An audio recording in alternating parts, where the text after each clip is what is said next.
Hello, everybody, and welcome to this week's episode of Love, Life, and Faith with me, Dr. Abigail. I hope you're excited as I am about today's episode.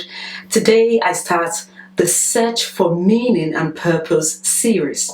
I hope to be able to throw some light on some of the questions on life that people, regardless of culture or walk of life, ask. And today, we'll begin with the big question: who am I? This is a question that goes through everyone's mind at least once in their lifetime, usually triggered by a change in the season of our lives. Have you ever asked yourself the same question? Who am I really? If I asked you who you were, you would probably tell me your name, your career, marital status, maybe even your family background. But does it really disclose who you are? What about those who have been adopted and who do not know their family history? Who am I? This is the question psychologists call the identity questions. There are all kinds of identities people adopt. Talk about online identities where people can pretend to be who they're not. For instance, people fake their profile and appearance and appear richer than they really are. You know what I'm saying. People even steal other people's identity all the time for fraudulent purposes. I can tell you, who you are can't be just by your name, because people change their names all the time by deed poll or signing an affidavit. Neither can your identity be based on your career or marital status. People change jobs and careers, and unfortunately, people divorce and change partners too. So it can't also be by your physical looks. Looks change all the time. It can't even be by how much you have in your bank account. Money can be fleeting. You have it today, you don't have it tomorrow. So you can see all these things are subject to change. It doesn't tell you who you really are. Maybe you have even based your identity on people's opinion about you. You know, the tags people place on us, sometimes they're true, but a lot of the times they're not true. Or even the tags we have placed on ourselves. I tell you, all these tags can change depending on changing circumstances. For example, a person who was once tagged annoying suddenly becomes adorable if it comes into money. So, if your identity is much more than all these things, the question remains, who are you? In answering this searching question, I want you to first take a look at yourself. You are a complex human being. Think about the uniqueness of your DNA, the blood running through your vein, your anatomy, your thought processes, your ability to process and make decisions. With all this beauty and complexity, I want you to know that you are not a mistake. You're not just a product of some random Big Bang event. The wonderful news is that your identity, the real you, is revealed in something or someone bigger.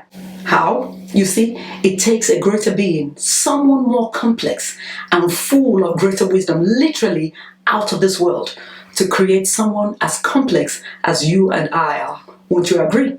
Certainly, we have not evolved from animals or a lesser being, as some confused scientists would want you to believe in evolution. That creator being, that greater being, is the Father and Creator of mankind, you and I. He is God.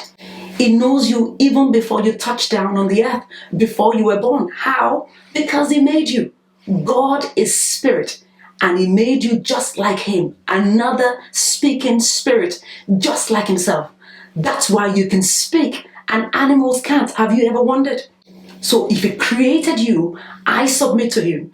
Him alone can show you who you truly are, as well as what your purpose on earth is. He knows you.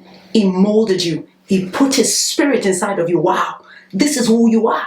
This is the identity that no one can take from you. He created you, His masterpiece. He created you for a purpose. So just look around you. Many who continue to have nothing to do with God will continue to live a life full of frustration and regrets, living a life far less than the glory God intends. In fact, they end up abusing themselves and others around them, because if purpose or your function is not known, abuse is inevitable. Refusing this identity, which is rooted in God's very being, will always end mankind in despair, in loss of meaning to life, and eventually disintegration. But knowing and accepting who you are, your identity in God, is vital in shaping how you live life, and it gives understanding on why you are here on earth. So for instance, if a child or a teenager does not know, for instance, that he is royalty, they will behave like all the commoner around them. Or if a girl or woman does not appreciate her value as a precious jewel who is to be treated with respect and love, she will easily give in to being used and trampled upon. So I submit to you, you find your identity in God who has revealed himself through Christ. That is the answer to who am I. Knowing who you are leads to a life of purpose, a life of understanding and a sense of belonging. The more you agree with God about your identity, the more your actions will reflect this identity. Suddenly, you begin to see yourself as worthy and not unworthy. You begin to see yourself as loved and not abandoned. You see yourself as accepted and not condemned as inadequate. In everyday life, you begin to find purpose in whatever God puts in your hands to do. You live life to the fullest, being also a blessing to others in the process. Discovering who you are really does change your life story. Knowing who you are changes the course of your life. I've seen many people come to Christ as a nobody, and God opens their eyes to see who they truly are. They gain confidence and they gain new abilities to do what was not possible. Strength to go through life.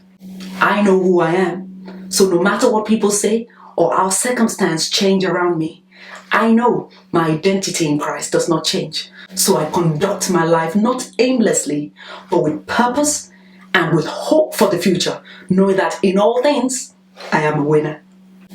Ask Jesus Christ to come into your heart and show you who you really are. Accept God, what God says about you, and discover how amazing your life can be in Christ. So there you have it. Thank you so much for tuning in. Next week, I'll be exploring the question, is there any meaning to life? Why is it that for many, nothing seems to satisfy? So you see, you don't want to miss next week's episode. Don't stop sharing these videos. You never know who needs to hear this desperately. So if you like what you've heard today, click the like, thumbs up button. Until the next episode, settle it in your heart that life is a gift from God. Live every day by faith and love it. See you next week.